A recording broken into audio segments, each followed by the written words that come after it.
allons prier. Chacun élève sa voix vers l'Éternel.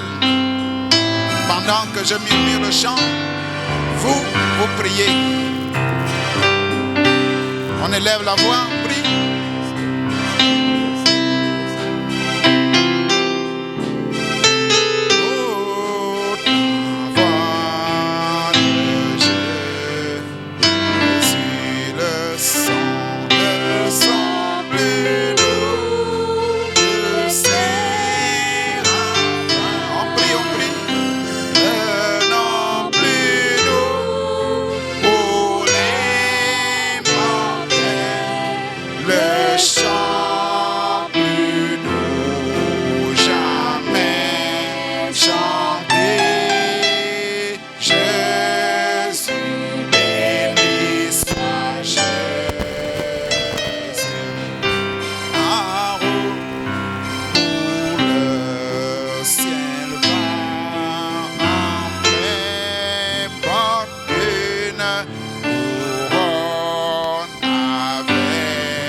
Jésus, on acclame. Nous prions, Dieu Tout-Puissant, notre Père Céleste, alors que nous sommes venus ici ce matin, Seigneur. Oh Dieu, nous te bénissons, Seigneur. Nous t'élevons, nous te glorifions, Seigneur, parce que tu as permis que nos pas soient dans ta maison, Seigneur. Tu as dit, Père éternel, mon Dieu, mon roi, oh Dieu Tout-Puissant, il est doux et agréable aux enfants de Dieu de demeurer ensemble, Seigneur, ô Dieu Tout-Puissant. Et tu as dit, je suis heureux lorsqu'on m'a dit, allons dans la maison de l'Éternel, Seigneur. Ô Dieu Tout-Puissant, nous sommes ici, Seigneur Jésus, pour t'adorer, Père, pour t'élever, Seigneur Jésus. Ô Dieu, pour implorer ta grâce et ta bonté, ta miséricorde, Seigneur. Que ton esprit puisse rentrer en nous, afin que nous puissions vivre ta parole, Seigneur. Afin que, Seigneur Jésus-Christ, tu sois notre guide, tu sois notre conducteur, tu sois, ô Dieu Tout-Puissant, au centre de nos vies, Seigneur Jésus. Ô Éternel des armées, souviens-toi, ô Dieu, que nous sommes des humains, Père. Pardonne, ô Dieu Tout-Puissant, nos fautes, pardonne nos iniquités, pardonne nos manquements, Seigneur. Ô Dieu Tout-Puissant, tu as dit, ce n'est pas celui qui court, ni celui qui veut, mais c'est toi qui fais grâce. Et c'est pourquoi, Père éternel, mon Dieu, c'est cette grâce qui nous a amenés ici ce matin. Oh Dieu, réponds aux prières de tes enfants, Seigneur Jésus. Agrée, oh Dieu Tout-Puissant, les supplications qui te sont adressées, Seigneur, alors que nous sommes en train de remettre, Père éternel, mon Dieu, cette réunion entre tes mains. Soit avec nous, Seigneur, du début à la fin. Que tout ce qui n'est pas de toi soit ôté, Seigneur Jésus. Souviens-toi, Dieu Tout-Puissant, de ceux qui sont en chemin, de ceux qui, oh Dieu, qui s'apprêtent, Père éternel, mon Dieu, dispose le cœur, soit avec nous, au nom du Seigneur Jésus-Christ, nous avons ainsi prié. Amen. Une acclamation pour notre Dieu.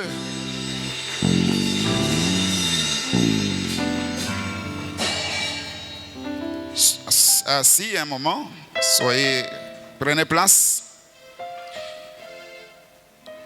Nous avons deux requêtes. Shalom, épouse du Seigneur Jésus-Christ. Nous aimerions chanter pour la gloire de notre Dieu. C'est le frère Séraphin Gilles, le frère Séraphin et le frère Élisée qui veulent chanter pour la gloire du Seigneur Jésus. On acclame. Il faut toujours les accompagner, on bat les mains. C'est pour la gloire de Dieu.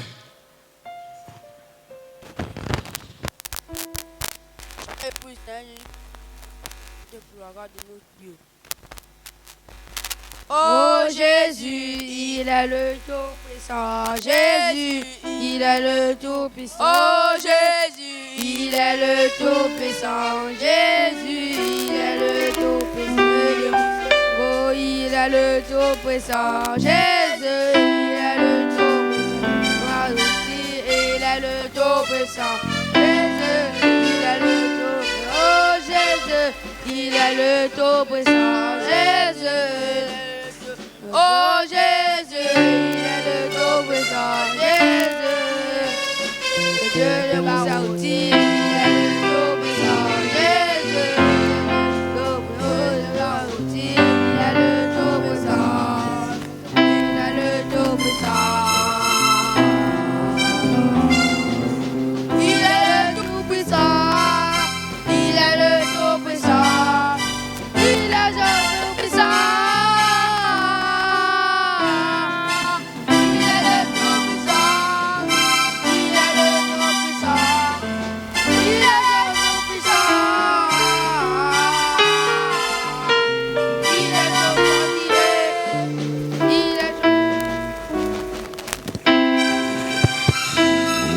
On acclame le Seigneur Jésus.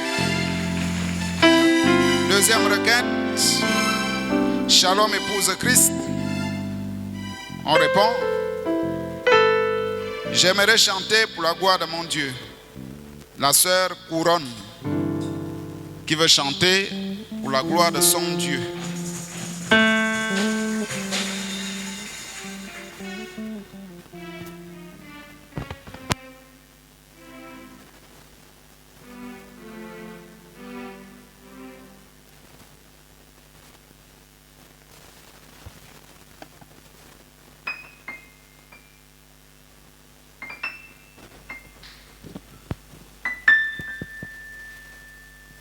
Shalom, épouse de Christ, j'aimerais chanter ce matin pour remercier Dieu pour tout ce qu'il ne cesse de faire pour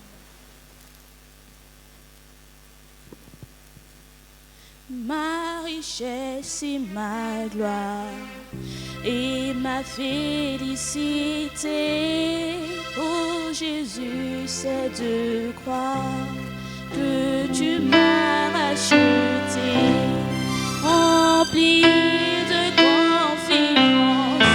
en toi, divin sauveur.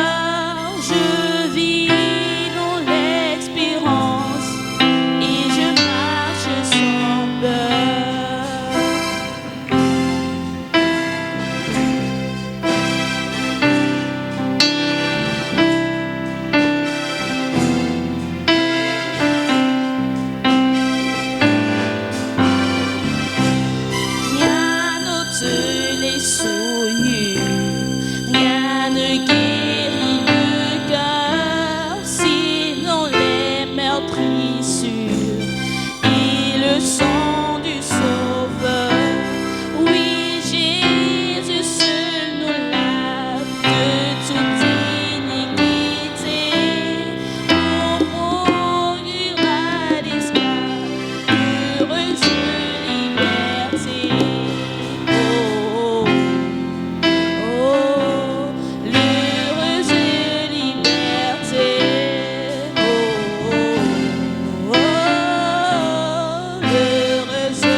Nous allons nous lever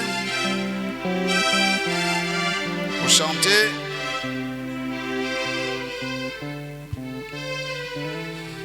Chaque promesse dans la Bible est mienne. Chaque chapitre, chaque lieu est libre. Et je crois dans l'amour divin. Chaque promesse dans la Bible est mienne. Chaque promesse dans la Bible est mienne. Chaque chapitre, chaque verset, chaque ligne. Et je crois dans l'amour divin. Chaque promesse dans la Bible est mienne. Chaque promesse dans la Bible est mienne. Chaque chapitre, chaque verset, chaque ligne. Et je crois dans l'amour divin. Chaque promesse dans la Bible est mienne. On acclame le Seigneur Jésus. Un beau matin, quand tout sera fini, je m'envolerai vers cette maison où habite mon Jésus. Je m'envolerai, je m'envolerai, je m'envolerai au voir. Je m'envolerai à la fin, alléluia, tout à l'heure, je m'envolerai. Quand ces ombres, cette vie disparaissent, je m'envolerai. Comme un oiseau libéré de prison, je m'envolerai, je m'envolerai. M'envolerai au voir, je m'envolerai à la fin, alléluia, tout à l'heure, je m'envolerai. Encore la nuit et alors je m'envolerai vers ce pays où la joie demeure. Je m'envolerai, je m'envolerai, je m'envolerai au voir. Je m'envolerai à la fin, alléluia, tout à l'heure, je m'envolerai.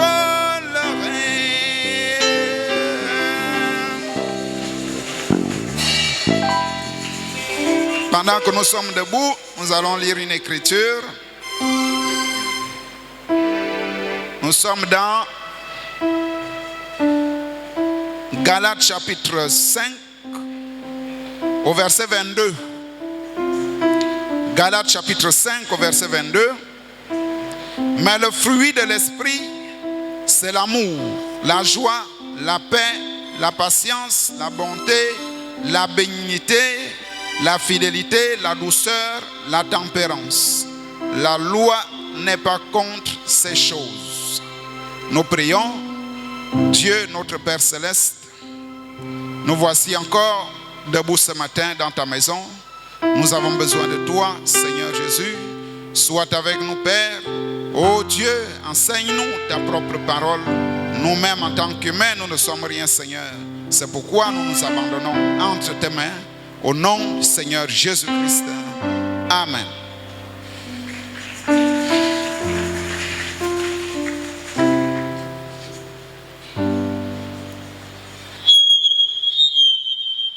Shalom encore. Une acclamation pour notre Dieu.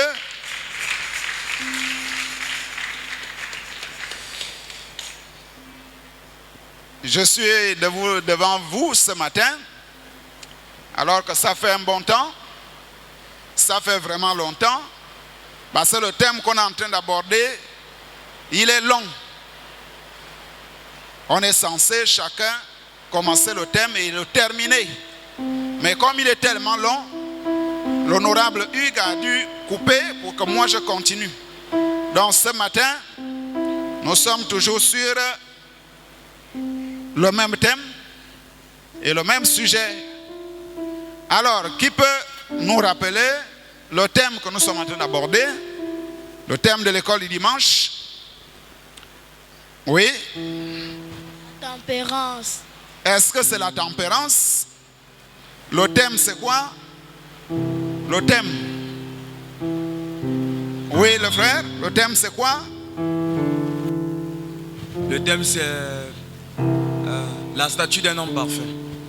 La statue d'un homme parfait. Qui peut mieux dire? Qui peut ajouter? Oui, il y a un frère là-bas.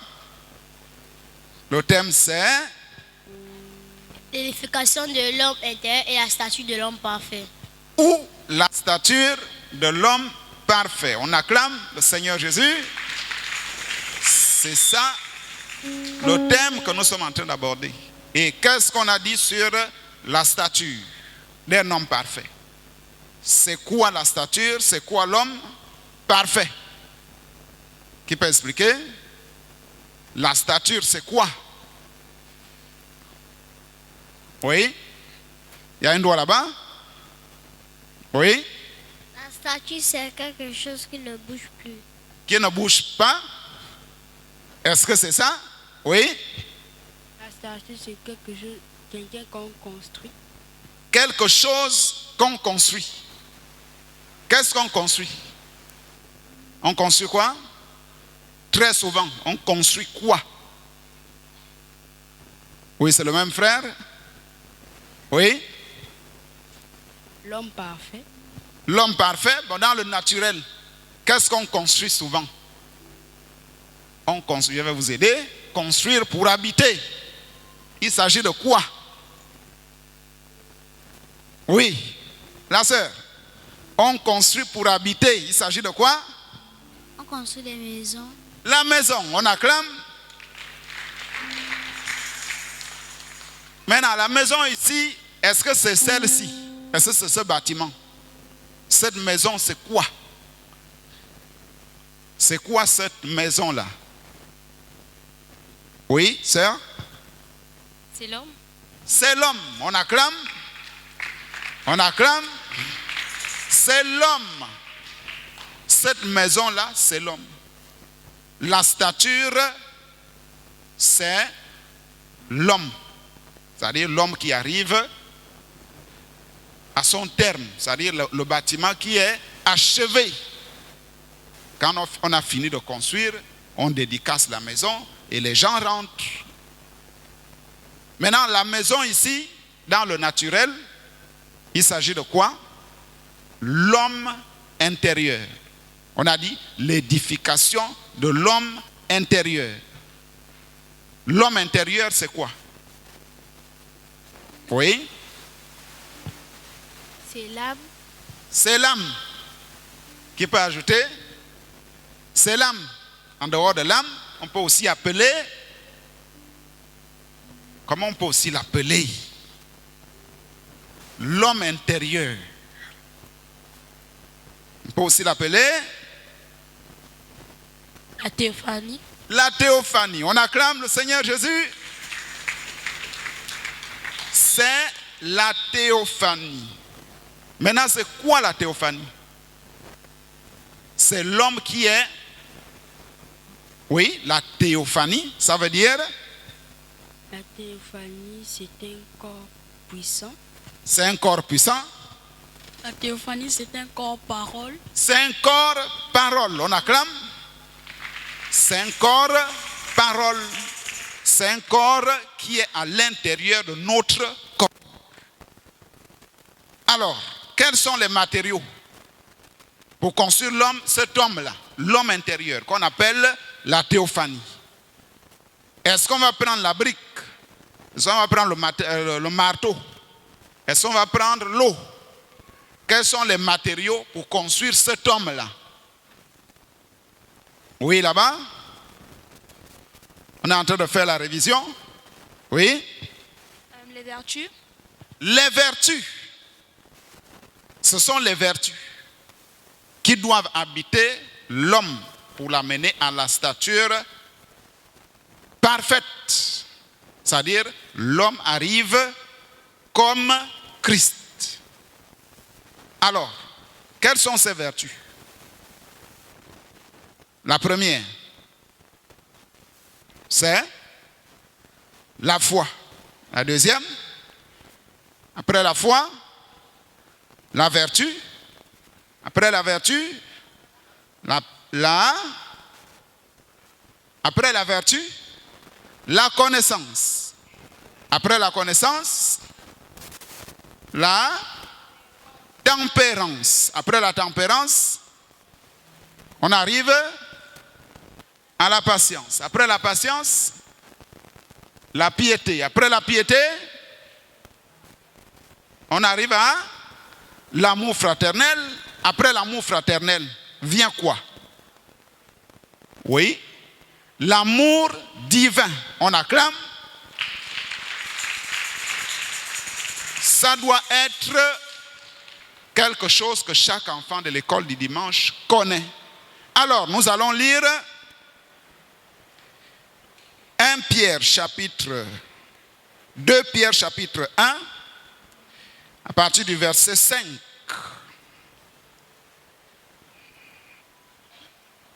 2 Pierre chapitre 1 au verset 5.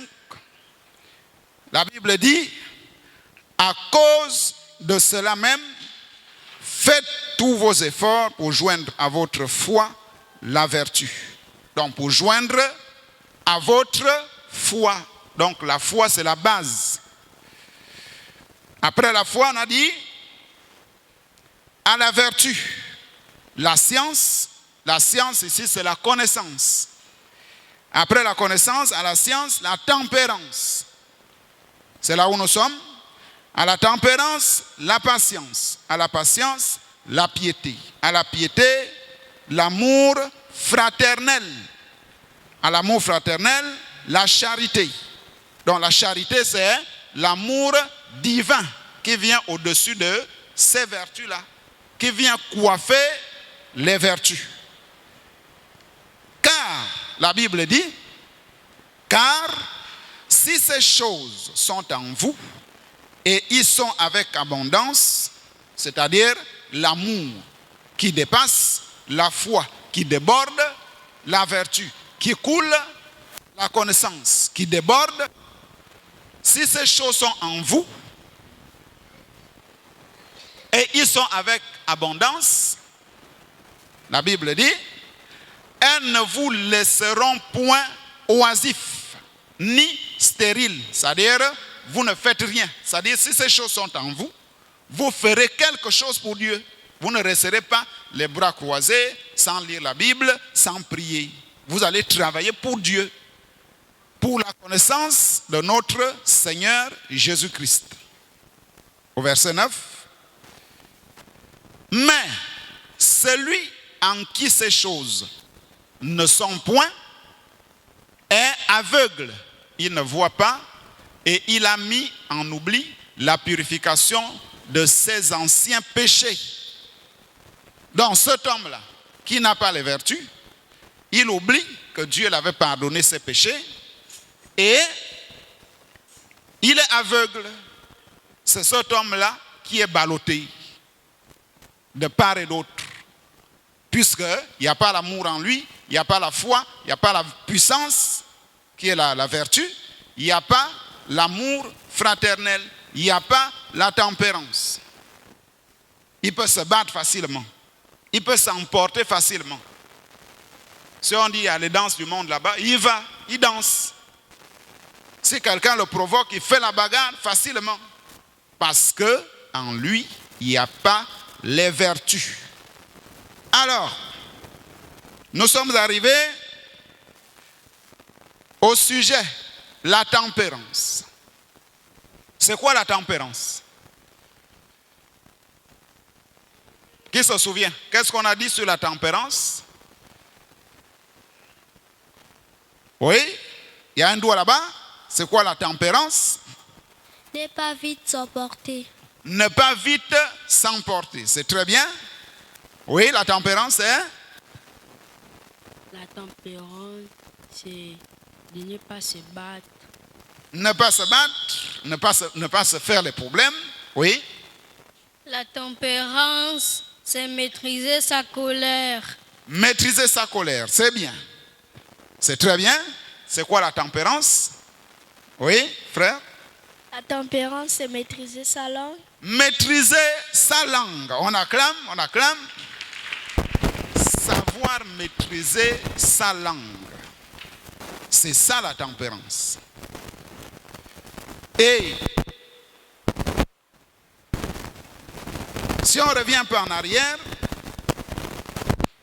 sur la foi, c'est quoi la foi? On allait sauter ce point-là. C'est quoi la foi? Parce que pour mieux avancer, on doit connaître qu'est-ce qu'on a vu. Qu'est-ce que la foi? Oui, la foi c'est? La foi, c'est une puissance. La foi c'est une puissance. Est-ce que c'est ça? La foi c'est? La foi, c'est une ferme assurance des choses qu'on espère et que l'on a. Une ferme assurance des choses qu'on espère. Le prophète a dit quoi? Le prophète a dit que la foi c'est? Oui, il y a un doigt là-bas. Oui. L'assurance de quelque chose qu'on possède. Qu'on possède. On acclame? Quelque chose qu'on possède. Pas qu'on espère, mais qu'on possède. Et qu'est-ce qu'on a dit sur la foi? On a dit, oui, il y a un doigt là-bas. Oui, la foi. On a dit que la foi, c'est le fondement fondamental de la construction de l'homme intérieur. On acclame le Seigneur Jésus. On a dit que la foi, c'est le fondement du christianisme. C'est la base. C'est comme une maison, comme celle-ci. Le soubassement qui tient toute la maison là. C'est le soubassement qui est en bas. C'est le béton qui est en bas. La ferraille qui est en bas. C'est ce qui fait que la maison là soit debout. C'est comme vous. Si vous n'avez pas les pieds, vous ne serez pas debout. Donc, la foi est le fondement du christianisme. Tout commence par là. C'est pourquoi l'apôtre Pierre dit, joignez à la foi la vertu, parce que tout se repose sur la foi. Et qu'est-ce qu'on a dit sur la vertu? C'est quoi la vertu? La vertu. Qui se souvient? Oui. La vertu, c'est quoi? C'est une puissance. C'est une puissance. Oui. Une force. C'est une force. On a pris l'exemple sur Jésus. Il dit, une force est sortie de moi. Lorsque la femme l'avait touché, la femme avait touché sa robe. Et Jésus s'est tourné, il a dit, quelqu'un m'a touché. On a dit, personne, nous sommes nombreux ici. Mais qui t'a touché? Il dit, non, c'est une touche spéciale. Quand la personne m'a touché, j'ai senti qu'une force est sortie de moi. Puisque la femme là avait la foi.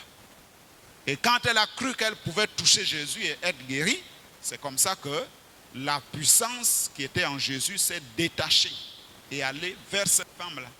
Et la femme a été guérie. Donc c'est une puissance. Et le prophète dit que Dieu est, Dieu n'aime pas, Dieu déteste une église sans puissance. Et l'église, ce n'est pas le bâtiment. L'église, c'est l'individu. Donc c'est la puissance là qui te permet de ne pas pécher. Si cette puissance est en toi, tu ne peux pas t'emporter facilement. Mais si tu ne l'as pas, on peut facilement t'emporter. On acclame le Seigneur Jésus. Et dans Hébreux chapitre 11, au verset 6, il est dit, sans la foi, il est impossible. Or, sans la foi, il est impossible de lui être agréable. Car il faut que celui qui s'approche de Dieu croit que Dieu existe et qu'il est le rémunérateur de ceux qui le cherchent. Donc, si vous n'avez pas la foi, Dieu ne pourra pas vous aimer, ne pourra même pas exaucer vos prières. Tu pries, mais tu te dis, bon, je ne crois même pas. Peut-être c'est le hasard. Si je suis guéri, bon, je suis guéri. Si je ne suis pas guéri, tant mieux. Ça veut dire que tu ne crois même pas. Et Dieu ne pourra rien faire pour toi. Mais si tu pries, croyant que tu seras guéri, tu seras guéri. Parce que ta prière est basée sur la foi. Alors, nous allons parler sur... Non, on a encore un point. On a encore un point sur la connaissance. C'est quoi la connaissance? Oui?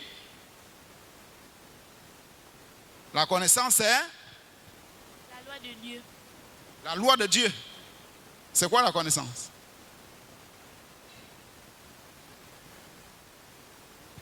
La connaissance est?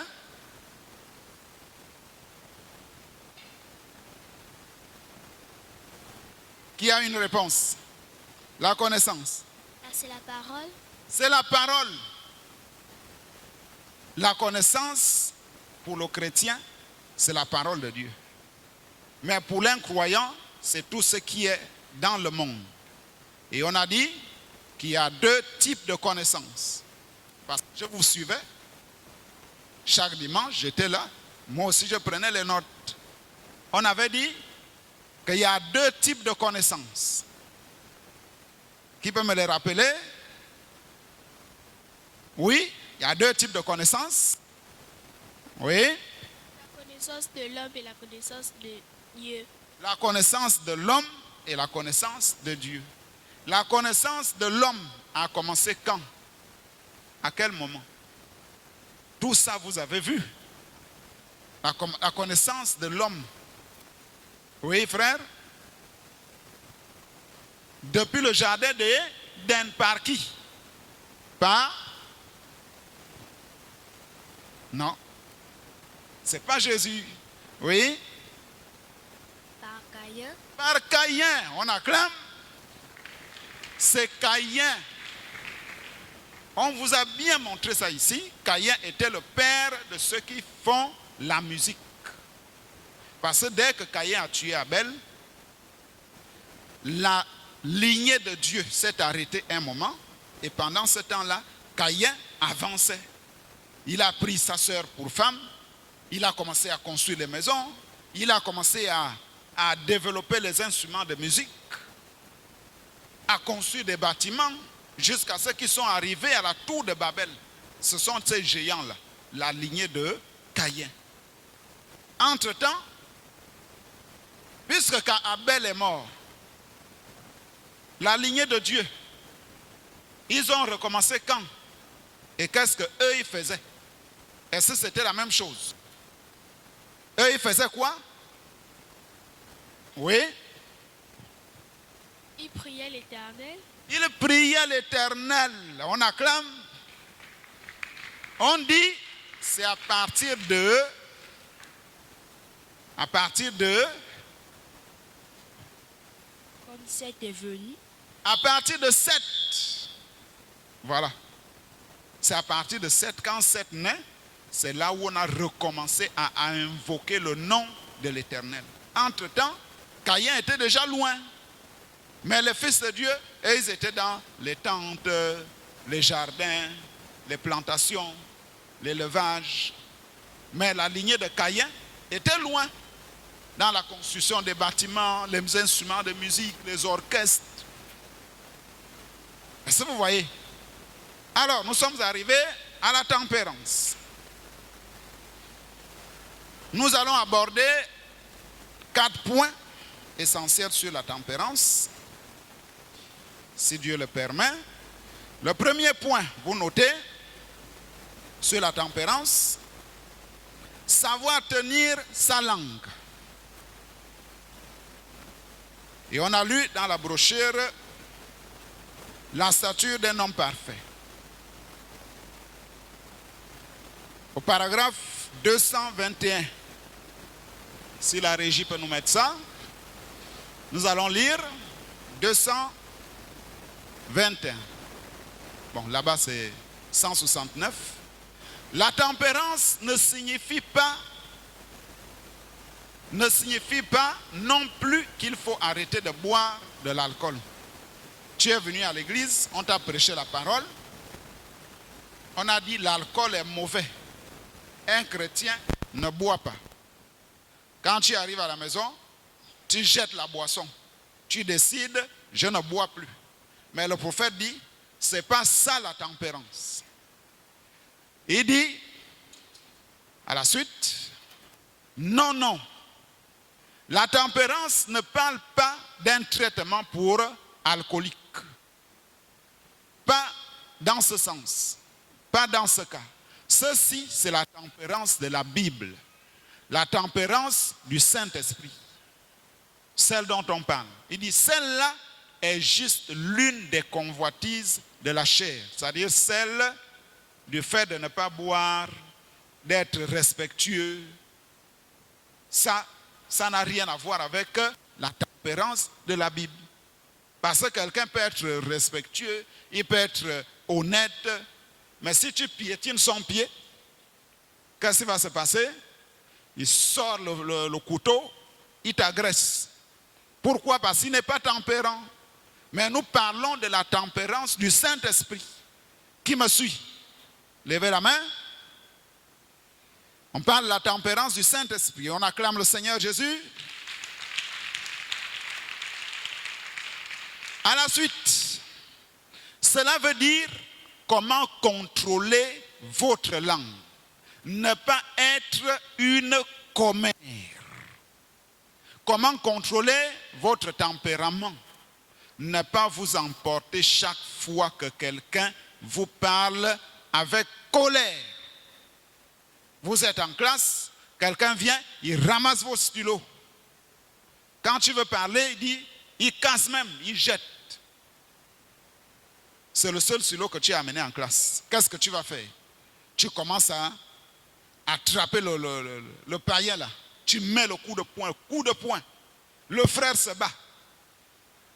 Dans une salle de classe. Là, tu n'as pas encore la tempérance. Et le prophète dit que beaucoup de gens, il dit même lui-même, il dit c'est là où beaucoup de gens échouent. Il dit, oh là là, mon gars, beaucoup d'entre nous vont tomber avant même de commencer. N'est-ce pas? Qui peut lever la main? Que cette tempérance-là est difficile. Qui peut lever la main? Quelqu'un te piétine. Il te gifle. Comme on a appris le dimanche dernier avec le Seigneur Jésus. Vous imaginez, vous êtes en classe, le maître vous tape, il vous déshabille, il vous déchire les cahiers, il vous met à la cour. Et toute l'école crie sur vous. Qui peut supporter ça? C'est difficile, n'est-ce pas? Mais Jésus a supporté. On a fait les crachats. Un soulard a fait les crachats. Il a craché sur sa tête, sa face. Et ça descendait comme ça. Les crachats. Ses cheveux, on a pris comme ça là. On a arraché la barbe. Vous imaginez la douleur que vous avez quand on vous tresse.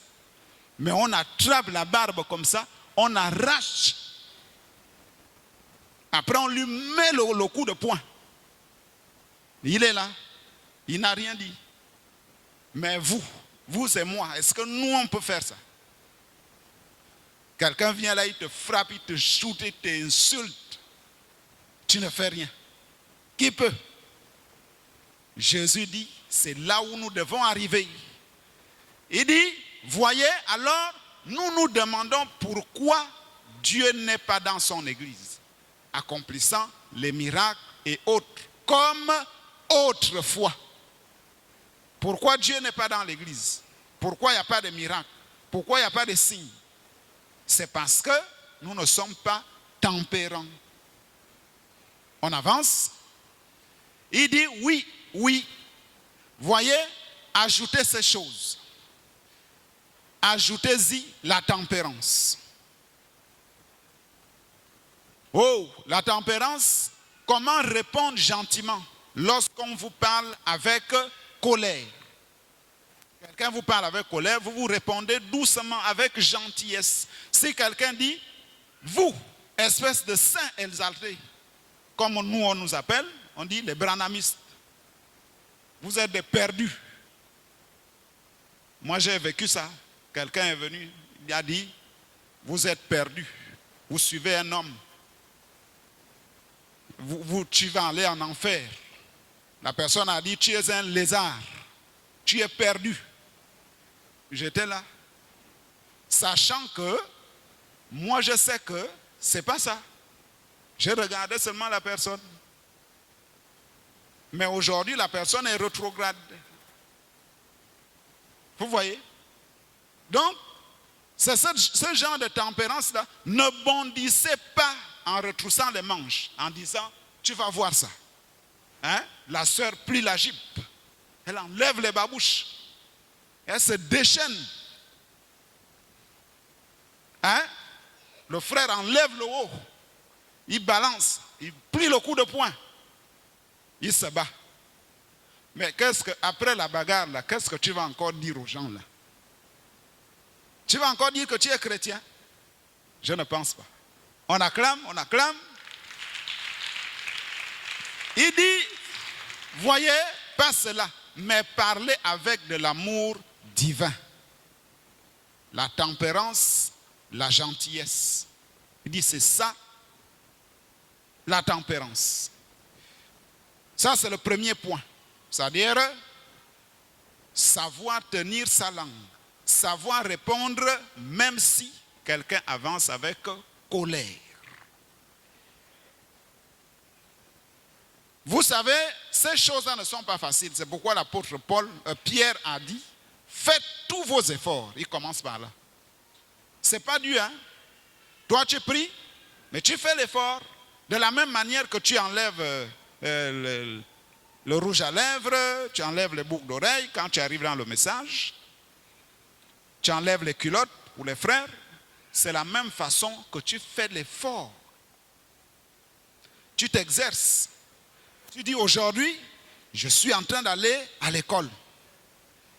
Si quelqu'un me provoque, je ne dois pas répondre. Tu mets ça en toi et tu vas. Tout ce qui se passe autour de toi, tu surveilles. Quelqu'un te piétine, quelqu'un parle mal, tu ne fais rien. Tu es là. Et quand Dieu voit ça, Dieu va venir sceller cet effort que tu es en train de faire. C'est pourquoi l'apôtre Pierre dit, faites tous vos efforts. C'est à vous, ce n'est pas Dieu. C'est vous qui cherchez la tempérance. Vous et moi, nous cherchons la tempérance, nous cherchons la vertu, nous cherchons la connaissance, nous cherchons l'amour fraternel. Ça veut dire aimer les frères.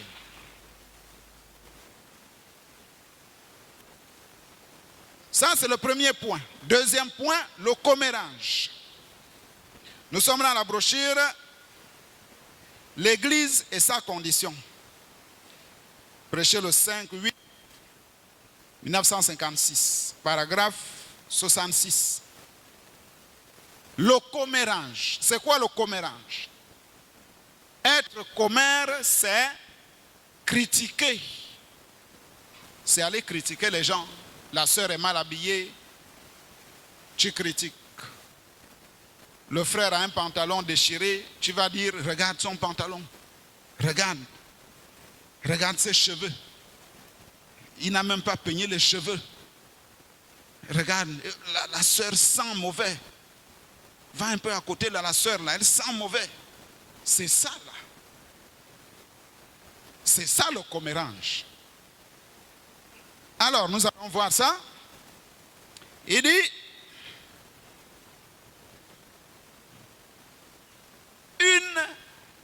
une autre dame, il parle dans son église, une autre dame assez âgée se tenait là. J'ai dit, dites, connaissez-vous cette femme? Oui. Il y a une autre sœur qui répond oui. J'ai dit, elle doit être une vraie chrétienne. Elle a dit, une chose que vous avez omis de toucher ce soir, frère Branham, c'était le commérage. C'est la principale commère du pays. Vous y êtes. Ça. Donc, cette sœur-là, elle était sous l'onction à l'église. Elle disait les amens. Dès qu'on dit Jésus-Christ est Dieu, amen. Soyez sanctifiés, amen. Vous êtes des chrétiens, amen. Mais quand la réunion finit, comme le prophète regardait ça, il s'est approché d'une autre sœur. Il a dit, tu connais la sœur là? Elle a dit, oui, je la connais. Le prophète a dit, ah, mais elle est une chrétienne, hein? C'est vraiment une chrétienne remplie du Saint-Esprit. La sœur dit, non, prophète. Quand tu as prêché là, il y a un point que tu n'as pas touché. Ce point-là, la sœur là, elle est, on appelle ça au Gabon le Congossa. Elle est la congosseuse la plus grande au Gabon.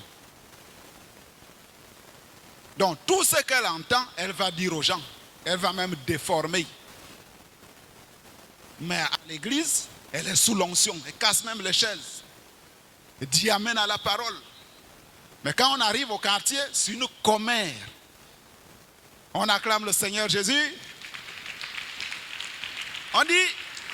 Il dit, mais lorsque vous en venez à l'une de ces choses, peu importe que le prédicateur tape là-dessus ou non, lorsque vous voyez ces choses charnelles, ces choses du monde, aussi longtemps que vous les tolérez, vous êtes loin de Dieu. Et le Saint-Esprit restera éloigné. Le Saint-Esprit restera loin. Donc toi, tu penses que tu as Dieu alors que tu n'as pas Dieu. Dieu est loin de toi.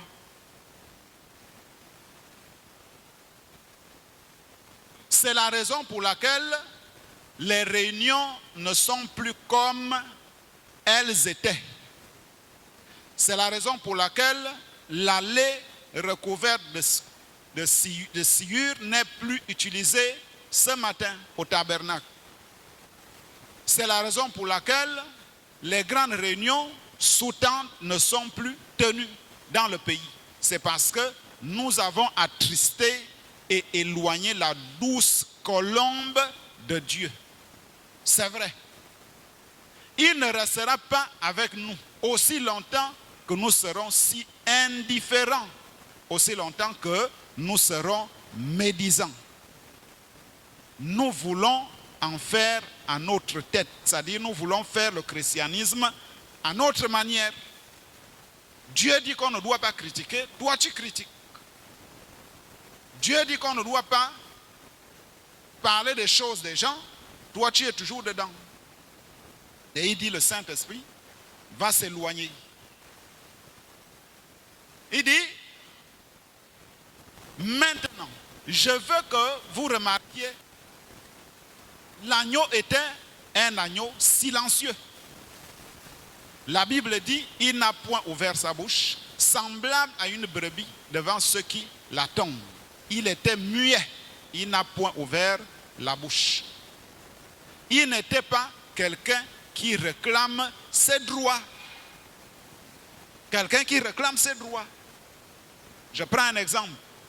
Tu arrives en classe, quelqu'un est assis à ta place. Tu dis, c'est ça ma place. Je dois m'asseoir ici. Mais la personne est déjà là. Qu'est-ce que tu fais? En tant que chrétienne, tu changes de place. Mais, il y a des gens qui vont se battre. C'est ma place. Non, ce n'est pas ta place. C'est ma place. Allez, on déchire les sacs. On s'attrape les tenues. On se tape. Et là, le Saint-Esprit s'envole. On acclame.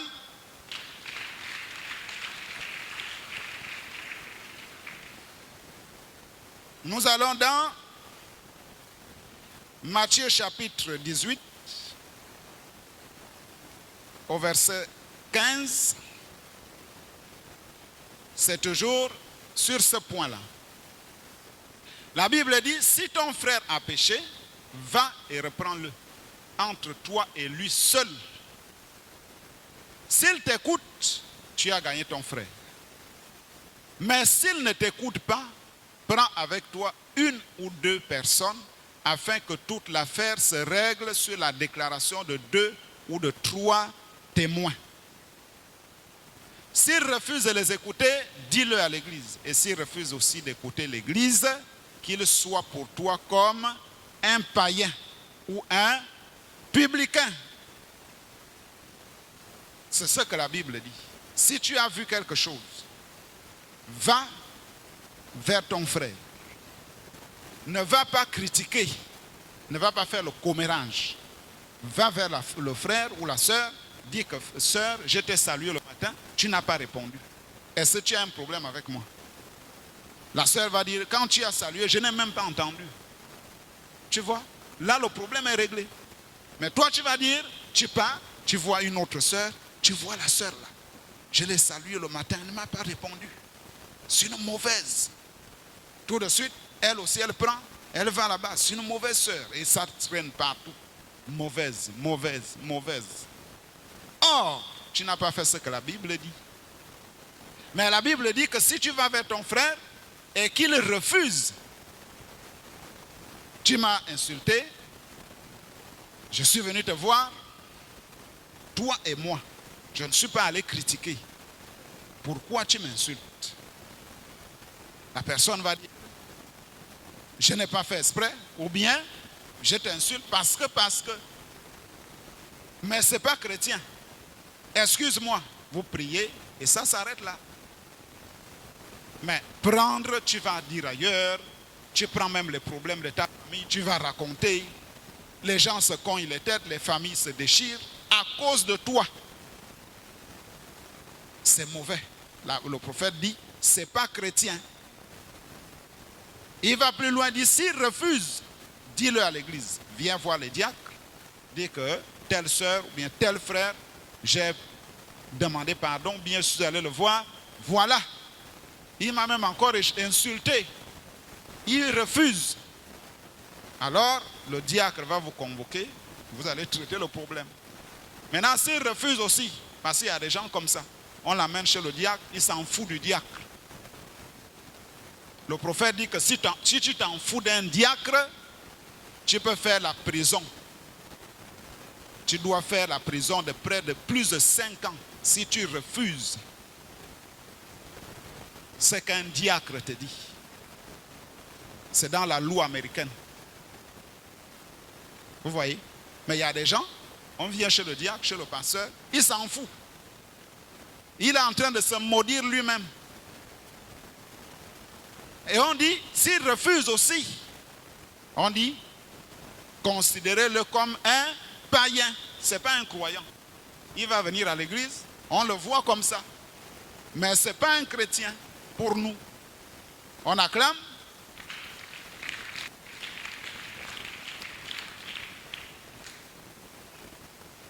Alors, nous allons continuer ce sujet. Il est tellement long. Nous avons encore un tempérament colérique que nous allons aborder.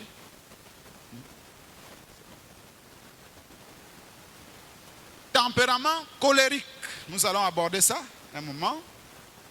C'est quoi un tempérament colérique? C'est quelqu'un qui est toujours en colère. Il y a des gens comme ça. Tout, il se fâche. On lui parle, il s'énerve. Il rentre à la maison, il est énervé. Il va au travail, il est énervé. Mais tu vas avoir la tension. Tu vas avoir le cancer. Parce que tu es tout le temps énervé. Tu vas m'avoir l'AVC. Parce que le nerf va sauter. Et tu vas être paralysé. Le prophète dit, il faut toujours être joyeux. On acclame le Seigneur Jésus. On va s'arrêter là. Prochainement, nous allons aborder ce volet On se lève. Nous allons prier.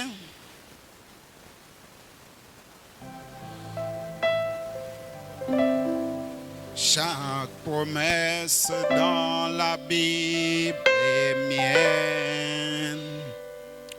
Chaque chapitre, chaque verset, chaque ligne. Et je crois dans l'amour divin.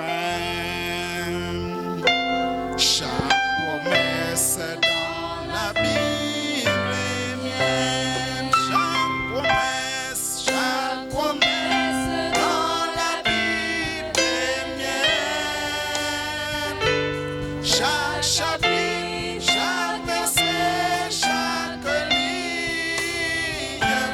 Et je crois dans l'amour divin. Chaque promesse dans la Bible est mienne. Nous prions. Dieu Tout-Puissant, Éternel des armées, alors que nous venons d'aborder Seigneur Jésus, ces points, au Dieu Tout-Puissant, de la tempérance. Père, nous avons besoin de toi, Seigneur Jésus. Bénis, au Dieu Tout-Puissant, tes enfants. Permets, Seigneur Jésus, que ces enseignements, ô Dieu, puissent rentrer dans chacun d'eux, Seigneur Jésus. Qu'ils marchent comme les chrétiens, qu'ils soient tempérants, ne pas se laisser emporter, Seigneur Jésus. Ne pas être colérique, Seigneur Jésus. Ne pas faire les bagarres partout, Seigneur. Mais garder le témoignage de la vie chrétienne, Seigneur. Ô Dieu Tout-Puissant, je les remets entre tes mains ce matin, Seigneur Jésus. Sois avec eux, Père, partout où ils vont. Bénis aussi, Seigneur Jésus, leur sortie. Nous nous abandonnons entre tes mains. Au nom du Seigneur Jésus-Christ, nous avons ainsi prié. Amen. On acclame le Seigneur Jésus. On va sortir. Chaque promesse dans la Bible est mienne. Chaque chapitre.